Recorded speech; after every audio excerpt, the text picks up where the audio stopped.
নমস্কার, আপনারা দেখছেন সংকেত মিডিয়া, সোজা কথা সহজভাবে। সেটা হচ্ছে বালুরঘাট পুরসভাতে অনাস্থা নিয়ে হয়েছে, কদিন টাকা দেওয়ার পরে আর 15 জন কাউন্সিলর ফিরেছে। হ্যাঁ, এইটা নিয়ে কি জানা? দেখো, এটা তো আমি বলার অধিকারী নয়, এটা হচ্ছে অ্যাকচুয়ালি আমাদের ডিস্ট্রিক্ট প্রেসিডেন্টের ব্যাপারে বলতে পারি।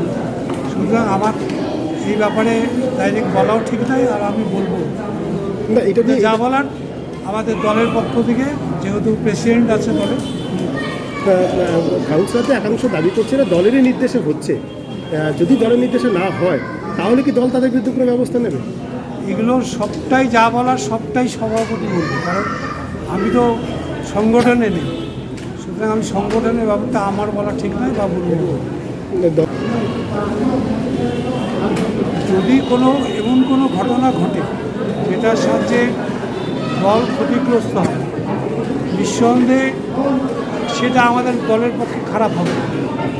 তো সেই জন্য সেটা অভিপ্রেত নয় যে কেউ এরকম কোনো কাজ করুক যার দ্বারা দল ক্ষতিগ্রস্ত হয়, আর সামনে নির্বাচন।